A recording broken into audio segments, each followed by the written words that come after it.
y a eu la révolution culturelle, mai 68, les Rolling Stones, les Cheveux Longs, les Black Panthers, les Palestiniens, l'Underground, et depuis 2-3 ans, plus rien.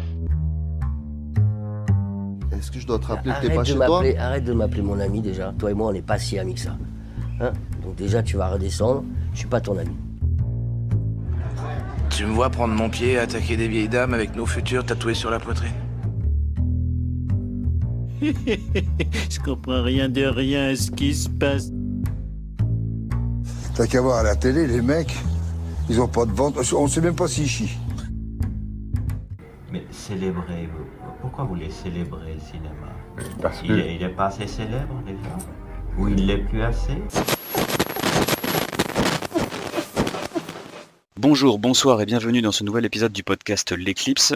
Cette semaine, je suis en compagnie de Lucas. Comment ça va, Lucas? Ça va, ça va. Et je suis aussi en compagnie de Elric. Comment ça va, Elric? Ça va super, et toi? Ça va très bien, je te remercie. Comme vous avez pu le lire dans le titre, cette semaine nous allons parler de I Saw the TV Glow de Jane Schoenbrunn. I know this might sound crazy. I don't want to alarm you. Do you remember a TV show we used to watch together? It was called... The Big Opaque? Yeah. Do you watch?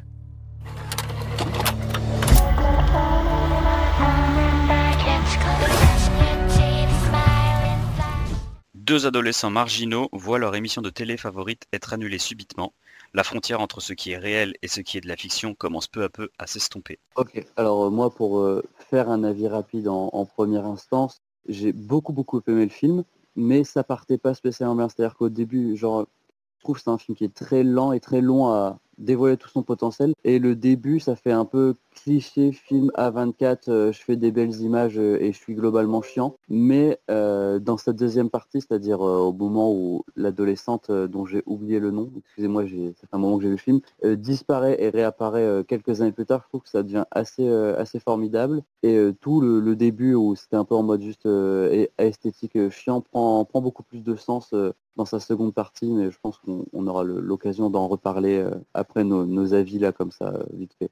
Alors, moi, ça doit faire presque un an que j'entends parler du film parce que faut dire qu'on vous fait cet épisode.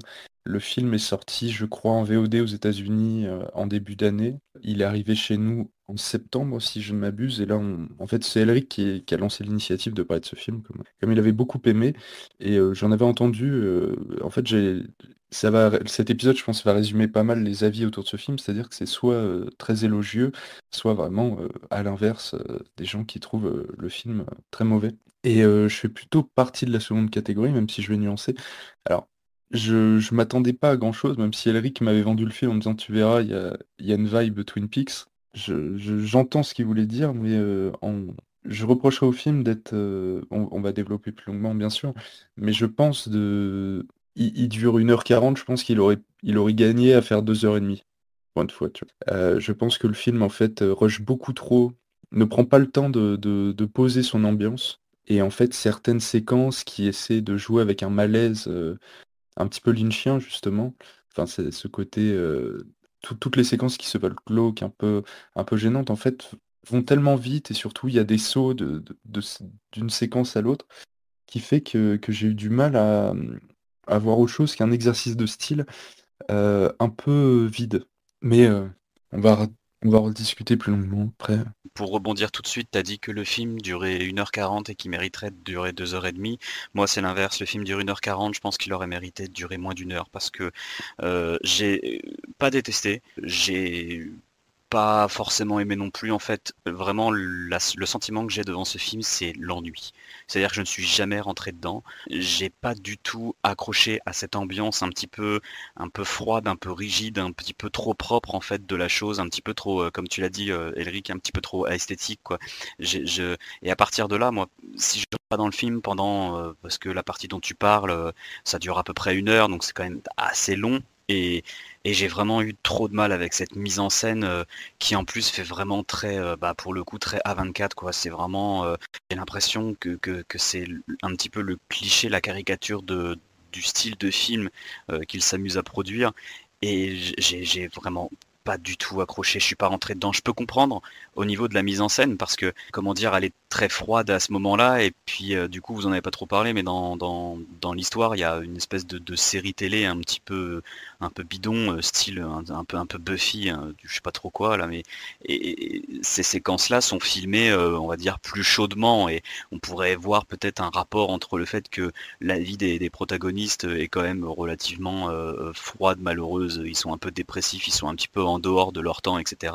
Et que au contraire dans la série, même malgré l'histoire avec un personnage qui s'appelle Monsieur Mélancolie, etc., il y a quand même un peu plus de chaleur. C'est quand même un peu plus, on a l'impression que c'est un peu plus sympathique de vivre dans cette série que de vivre dans leur vie réelle à eux. Mais malheureusement, peut-être que c'est ça l'explication de la mise en scène, de cette mise en scène là, mais moi j'ai pas accroché du tout, et vraiment ça a été un ennui mortel, et ce en fait du coup jusqu'à la fin, malgré les quelques trucs qui m'ont sorti un petit peu de la torpeur, notamment cette deuxième moitié et certaines choses que le film tente, mais je suis vraiment pas du tout rentré dedans, je suis jamais rentré dedans, quoi. Il y a un point dans la présentation du film dont on n'a pas parlé, parce qu'en même temps on l'a fait de manière très succincte, mais c'est un film dont la réalisatrice est une femme trans, et donc le film est une métaphore relativement, je trouve, assez grossière, en tout cas très appuyée de la transidentité, mais qui arrive quand même là-dessus à être relativement touchant. Pour expliquer brièvement, en gros, dans l'histoire, on a cette série télé au centre de l'intrigue, et à la fin, on comprend qu'en fait, le personnage masculin principal enfin, masculin, c'est toute la question, est en réalité un personnage féminin de cette série qui est enfermé dans un corps d'homme dans ce qu'on pensait être le monde réel. En même temps, où est le monde réel dans le film? Et je trouve que, alors au début, j'étais là-dessus, c'est quand même un point positif, parce qu'au début du film, je voyais venir le truc, parce que il y a les couleurs du drapeau trans partout. Il y a un moment où le personnage marche dans des couloirs, et il y a carrément les lumières qui font le drapeau trans sur lui. Je fais, frérot, c'est bon, on a compris de quoi tu veux parler. En même temps, dans cette vibe teen movie très décalée, tu parlais de A24 et tout, moi je peux pas empêcher quand même d'avoir en tête Greg Araki aussi, mais peut-être, et c'est encore une fois ce que je disais avant, tu trouves que le film était trop long, moi je trouve que il fourmille d'idées, mais qu'il exploite pas à 100%, et pourtant c'était pas des mauvaises idées, quoi. Bah, du coup, pour rebondir un peu sur vos deux avis, moi je pense, peut-être encore une fois, c'est ce qui vous a déplu, qui m'a plu. Moi, le côté assez long et tout, en fait, je trouve que ça donne un onirisme au film qui est assez beau, et du coup, qui devient très touchant quand il y a entre guillemets, le twist du film, que ce sont peut-être en fait les deux personnages de la série télé qui sont enfermés dans une fiction, et que ceux qu'on pensait réels sont dans la fiction. Enfin, je trouve que c'est un truc assez malin du film. Et comment dire, pour tout ce qui est le côté teen movie, c'est vrai qu'il y a un côté Greg Araki, mais un côté Greg Araki dépressif, là où les Greg Araki, si on pense à la teen trilogie Apocalypse, c'est quand même assez punk, tout ça. Là, on ressent vraiment ce côté dépressif et tout, ces jeunes complètement paumés qui sont malheureux et qui ont pour seul refuge leur série télé. Je trouve que c'est vraiment très bien fait. Si on part de la théorie que le twist du film est réel, et que et ce sont bien les deux personnages de la fiction enfermés dans une coquille qui n'est pas leur, dans un autre corps qui n'est pas le leur. Ça correspond bien en fait au message que veut faire passer le film sur le mal-être, la dysphorie de genre potentiellement. Je trouve que là-dessus c'est plutôt réussi. Sur la durée, ouais, moi j'arrive pas trop à me positionner dessus entre vos deux avis, parce que d'un côté, c'est vrai que je trouve la première partie extrêmement longue, mais la deuxième partie vient un peu expliquer la lenteur de la première, mais ça change rien en fait qu'elle soit très lent. Et ce qui me plaît aussi, c'est, je pense, tout ce que tu disais, Lucas, le fait qu'il exploite pas à fond ses idées. Mais moi, je ne dirais pas comme ça. Je dirais que le film laisse beaucoup de choses. Enfin, le film donne beaucoup sans tout exploiter, c'est vrai. Mais ce qu'il donne, je sais pas, il a un côté arborescent, le film. C'est-à-dire que tu as un peu de tout dedans. Et t'es pas obligé il n'est pas obligé d'aller à fond toujours de ses idées. Parfois, il laisse quelques trucs à côté. Et je trouve que ça correspond bien avec l'ambiance du film, de pas tout expliquer, de pas tout montrer, de parfois te donner des indices, et de pas y aller à fond. C'est le côté un peu entre guillemets lynchien du film, même si que le film est juste inspiré, hein. Enfin, c'est clairement pas. pense pas que la réalisatrice se prenne pour David Lynch, loin de là. Ouais, donc je trouve que c'est quelque chose qui est très réussi dans le film, personnellement. Ouais, mais tu vois, par rapport à ce que tu dis, je trouve qu'entre faire un film avec, comme tu dis, des indices qui laissent couver une arborescence ou justement faire un exercice de style un peu creux, il n'y a qu'un pas, tu vois, qui relève presque d'interprétation à ce niveau-là. Moi, je peux pas empêcher, surtout à la fin du film où tu prends, comme tu disais, la conscience de tout ce que la réalisatrice a voulu te dire depuis le début, tout ce qu'elle a laissé comme indice depuis le début. C'est sûr que le film devient, on comprend beaucoup plus de choses, mais en même temps, il y a énormément de séquences où, quand tu les remets en perspective, où c'est vraiment, l'exercice de style pour l'exercice de style. Et je repense à cette séquence, pour moi, le moment vraiment où on voit le pont avec Lynch, c'est la séquence dans le diner avec le concert derrière, où là, c'est impossible évidemment et surtout la mise en scène de la musique et tout, de pas voir autre chose que Lynch, version, LGBT friendly quoi, si on veut. À côté, il y a, dans les points négatifs, je prendrais quand même en compte que le personnage féminin principal, alors je veux pas parler de l'actrice, enfin, je sais pas comment dire parce que cette personne est non binaire, mais je trouve que cette personne joue excessivement mal et ça, c'est une des choses qui m'a sorti. Par contre, à contrario, l'acteur principal qui a l'air sous Prozac, pendant tout le film, joue, à un jeu plutôt agaçant, mais qu'on comprend en fait, au fur et à mesure du film, le pourquoi il a l'air, il joue bien en tout cas le mec complètement paumé, si je puis dire. Exactement. Et enfin, tu le dis, moi je l'ai trouvé insupportable et c'est vrai que je peux comprendre, voilà, comme vous l'avez expliqué, mais c'est vrai que quand tu regardes le film, tu comprends vite que c'est un film qui est un petit peu sur la transidentité, sur le fait que c'est un transgenre qui en fait, c'est pas qu'il s'ignore, c'est que on a la sensation qu'il l'est pas encore vraiment, qu'il n'a pas encore vraiment pris conscience, qu'il a un petit peu cassé la carapace qu'il est censé prendre pour effectivement, on va dire, pour retransitionner. Et on sent qu'il souffre de ça parce qu'il n'est pas allé au bout de son processus qui est plus ou moins métaphorisé dans le film. Je pense que c'est en partie aussi à cause de ça. C'est un film qui me parle pas. Je pense que je suis pas la cible de ce genre de film, ni la cible du fait que ça soit un teen movie, le fait que ça soit un coming of age, enfin voilà, tout ce genre de film.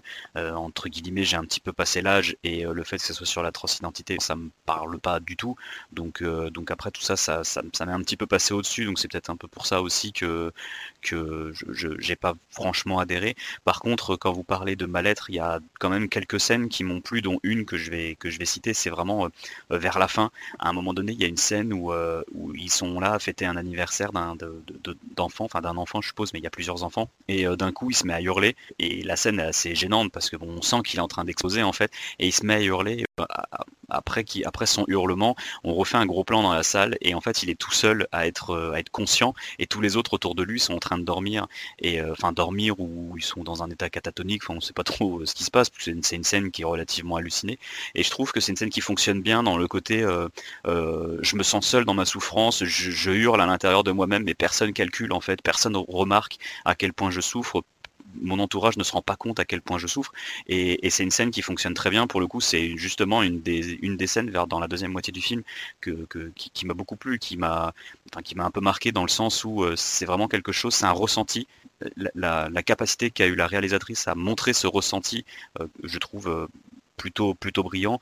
Après voilà, c'est vrai que par exemple, sans mauvais jeu de mots, les transitions qui sont faites dans le film et avec le personnage qui les explique face caméra, c'est quelque chose que j'ai trouvé mais profondément ridicule. Vraiment, c'est un truc, mais j'ai pas du tout aimé ces espèces de passages où le protagoniste nous raconte ce qui s'est passé en fait pendant les ellipses ou pendant machin ou qui nous explique ce qui se passe pendant le film. Enfin, j'ai trouvé ça, j'ai pas compris pourquoi la réalisatrice a fait ce parti pris, sachant que pour moi, il ne fonctionne pas du tout. Ouais, bah tu vois, je me permets de rebondir juste là-dessus. Tu vois, c'est exactement ce que je voulais dire dans le fait que le film mériterait de durer plus longtemps et qui n'exploite pas ses idées à fond, c'est que notamment les passages, ces ellipses avec la voix off, et surtout la voix, c'est pas qu'une voix off, c'est vraiment le personnage en plus qui parle face cam, qui raconte ce qui se passe. D'un côté, on qu'on peut entendre avec la suite, surtout cette espèce de frontière entre fiction réelle, métafiction, gna gna gna. Mais en même temps, comment dire, c'est des moments comme ça où on a l'impression que le film, en fait, veut, comme tu disais, faire des transitions entre des séquences, il sait pas comment les faire, il fait, allez, on va être le personnage qui te raconte le film, puis ça avance. Et c'est là où je trouve que voilà, que ça aurait gagné à être plus long, dans le sens où ça aurait gagné à avoir une meilleure consistance globale. Et notamment, je pense à un truc qui pour moi est très mal exploité, et aurait pu l'être bien plus, et ça revient, et c'est une des choses, mais qui est un petit peu un exemple assez parlant de la problématique du film, je pense à la relation avec le père. Ce père un peu personnage caricatural, tyrannique, tout le père du héros, il est montré comme une sorte de monstre très oppressant, mais en même temps on nous le montre beaucoup trop peu pour qu'on sente son poids sur le film. J'aurais aimé voir un personnage peut-être plus récurrent, ou en tout cas à qui on accorde plus d'importance, à des séquences plus importantes à l'image, pour qu'on sente le poids. Et je pense aussi qu'il y avait une métaphore à creuser par la fin. Métaphore, je sais même pas si on peut parler de métaphore, parce que ça aurait été assez grossier, mais aussi du poids du regard du père sur un enfant transgenre, tout ça, qu'aurait pu être intéressant. Et c'est expédié, il y a une séquence ou deux où le père il fait peur, et puis après en fait on n'en parle plus. C'est un peu le problème du film, il y a plein d'éléments comme ça. Je pense au moment où on voit aussi au tout début du film la série télé Rose Opale, je crois que ça s'appelle, Rose Opaque, pardon. La série télé au début du film. On a ces séquences vraiment cauchemardesques avec une créature sortie tout droit des enfers, très, très oppressante, qui en plus se retrouve dans un paysage presque cartoonesque. C'est inquiétant, et ça on le reverra pas, c'est exploité pendant 45 secondes au début du film, puis on reverra pas ça.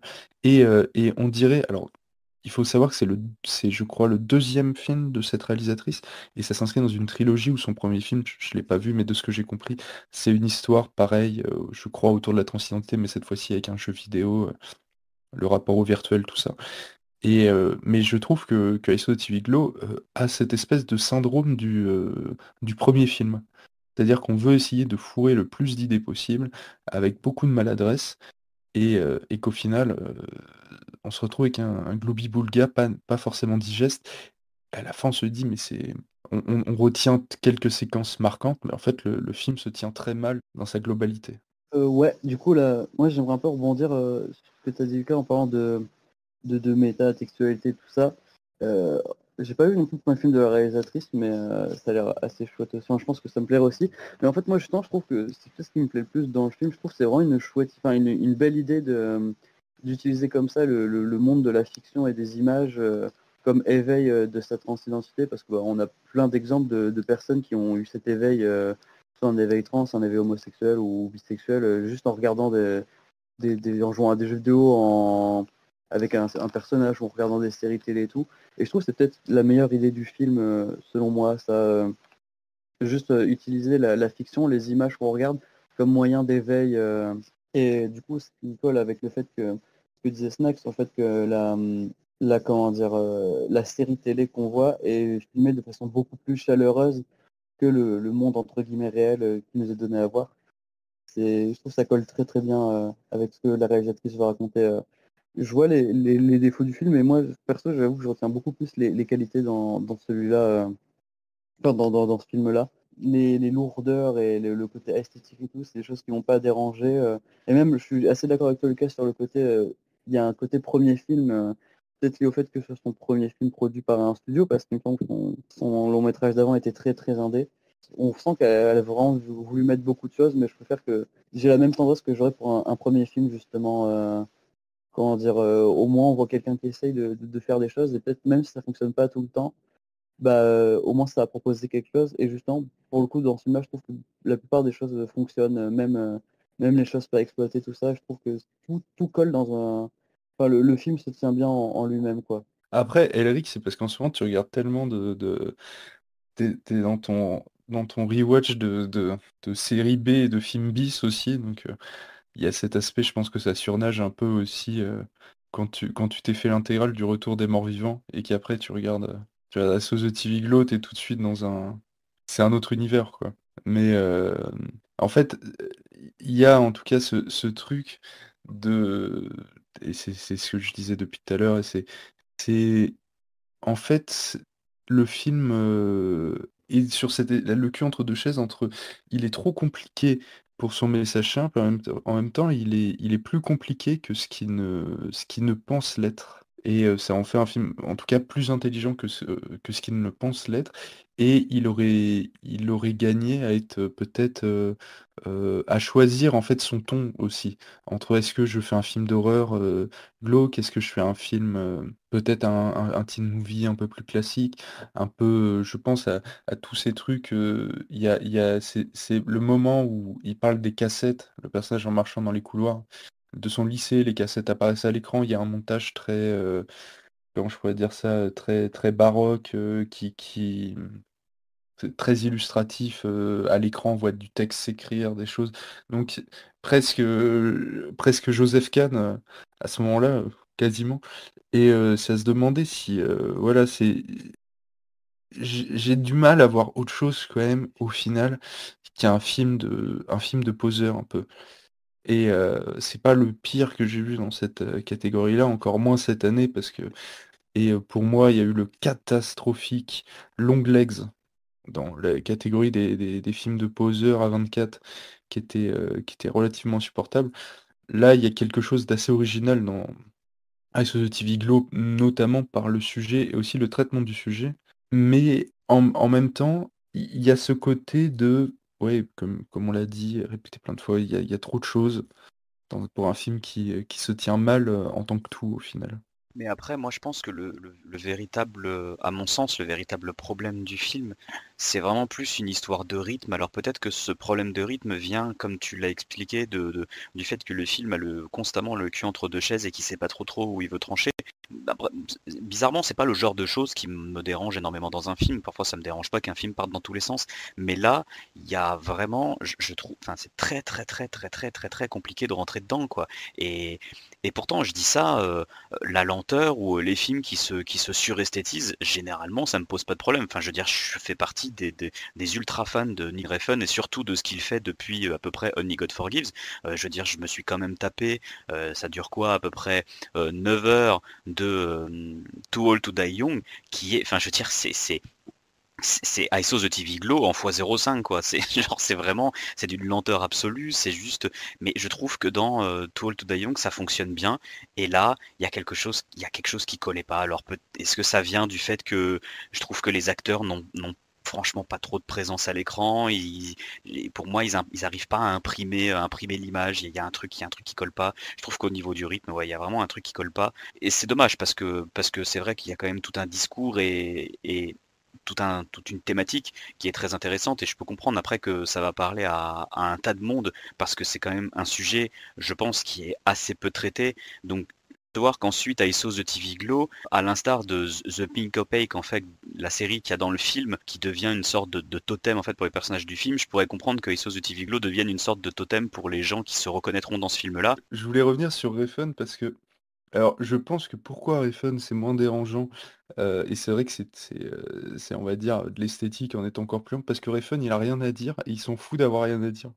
Ça c'est qu'il a même pas la prétention d'essayer de te dire un truc Refn, c'est vraiment, c'est ça ce qui est excellent, avec ce qu'il fait et pour que quand tu reviens par rapport au film alors, je veux dire un truc quand même que j'ai trouvé assez touchant parce que, j'allais, écrire ma petite, review du film sur Letterboxd, l'autre jour pour faire ma petite blague et mettre une sale note et en fait, je jette un œil aux critiques déjà écrites et je vois la critique d'Elric, et cetera et je vois la critique la plus populaire sur les sauces de TV Glow qui était quand même relativement touchante. C'est une femme qui écrit pour expliquer qu'en fait c'est une femme trans et qu'elle ne l'avait jamais dit à personne avant aujourd'hui et que ce film l'a aidée à, faire son coming out. Donc ça a été un peu la finalité du film. Je ne suis pas une personne trans, mais et j'aime pas non plus cette espèce de discours de dire, un film qui traite d'un sujet X ou Y ne peut être compris que par, les gens qui sont touchés par cette thématique ou quoi. Parce que c'est aussi la beauté du cinéma, c'est que quand tu vois la vie d'Adèle, bah, tu es à la place d'une jeune femme, lesbienne, et je trouve quand même, ça assez beau et je pense qu'il faut pas non plus tomber dans le truc de, à mon avis, c'est un film qui peut être important pour pour des personnes trans, mais parce que c'est aussi un des premiers films, en tout cas que je vois, qui traite de ce sujet-là de cette manière et surtout d'une manière assez originale. Mais est-ce que il faut pas que ces qualités, dont celle-là, efface les défauts derrière qui sont plutôt de l'ordre formel. Les défauts, ce que je veux dire, c'est que c'est des choses que tu vas voir toi en tant que personne qui va voir le film d'un œil peut-être un peu plus éloigné. Après, je sais que voilà, tu viens de dire que t'es pas pour le fait que un film doit s'adresser à une certaine cible. Après, le fait que ce film-là a un certain thème, un thème qui est cher à la réalisatrice qui a fait ce film-là, puisque ça la concerne directement, et forcément, son vécu va imprimer tout le film, qui ensuite va marquer des gens qui ont le même vécu qu'elle, tu vois. Donc c'est pas forcément une histoire de le film n'a pas un message universel ou ne touche pas une certaine universalité et que ça dérange parce que c'est ciblé. C'est plutôt que le film est imprimé du vécu de la réalisatrice qui par ailleurs par exemple l'histoire que tu racontes sur Letterboxd, c'est un petit peu ce que je dis au début, c'est-à-dire que voilà, ça va marquer plus une certaine catégorie de personnes plus que d'autres. Et ça me choque pas, et au final c'est quand même, c'est aussi comme ça que le cinéma fonctionne, quand bien même on parle pas forcément de catégorie de personnes, mais il va y avoir des films qui vont toucher plus de personnes que d'autres, qui vont toucher des personnes différentes, et qui forcément, je veux dire, des tas de thèmes vont marquer certaines personnes plus que d'autres, c'est pas particulièrement choquant. Après c'est vrai que quand un film arrive à un peu casser cette barrière-là, c'est bien aussi, mais après voilà, si je veux dire, enfin moi perso je suis pas rentré dans Ice of the TV Glow, je trouve pas non plus ça honteux, c'est pas très grave, voilà, j'ai pas aimé plus que ça, c'est pas grave, je vais pas et si des gens considèrent ce film comme une manière un petit peu également de se libérer, bah comme tu dis, c'est très beau et tant mieux pour elle, et puis enfin tant mieux pour ces personnes, et puis tant mieux, voilà, c'est pas la peine non plus de effectivement peut-être qu'il va passer à côté des défauts du film, mais au final, et alors, je veux dire, la beauté du cinéma aussi, je considère que c'est également peut-être d'être transcendé au-delà de l'objet filmique en tant que tel, quoi. Et je vais juste dire un truc, puis après je vais laisser Cédric conclure parce que je parle beaucoup. Mais je pense que justement, l'intelligence du film aussi, c'est peut-être parce que je réfléchissais à des films qui traitaient de la transidentité. Il y avait notamment, j'ai oublié le nom de ce film du réalisateur québécois de Xavier Dolan. Enfin bref, peu importe. Je pense que l'intelligence de ce traitement avec cette histoire fantastique, c'est aussi que, en fait, qu'on soit trans ou pas, on a tous été confrontés ouais, Laurence Hennywell, au nom du film Merci Elric, on a tous été confrontés à différents degrés à la problématique de savoir qui on est, de ne pas se reconnaître qui on est, et surtout quand on est adolescent, au moment de construction. Donc au final, même si ce film traite bien évidemment et de manière assez évidente d'une métaphore de la transidentité, en fait, le fait qu'il utilise une métaphore pour parler de ce sujet, une métaphore un peu énorme, permet aussi d'y calquer peut-être, enfin, même carrément, d'autres souffrances et et d'y coller en fait un questionnement assez universel. Et c'est ça aussi ce que je trouve sympathique. Du coup, j'ai plus grand chose à ajouter. Je suis globalement d'accord avec vous sur les deux derniers points qui ont été faits. Donc, ouais, bah, en fait, c'est une qualité de film qui parvient à être quand même assez universelle, même s'il est très ancré dans un sujet précis. Pour conclure, comme à chaque épisode, on vous invite à aller voir le film, à vous faire votre propre avis dessus. Il est disponible sur des plateformes de streaming, je suppose, ou à l'achat en VOD. Malheureusement, on ne l'a pas eu en salle. Je pense que c'est un peu dommage. C'est le genre d'expérience qui se transcende plus avec un très grand écran. Mais voilà, je pense que c'est un film assez intéressant. Comme vous voyez, même Lucas qui n'a pas aimé ou Jordan qui a été plus mitigé sans avoir aimé non plus, on trouvait que c'était quelque chose d'assez intéressant. C'est pas une bouse à 24 comme on peut avoir genre avec Long Legs, mais voilà, c'est bonne journée à vous et bon visionnage du film.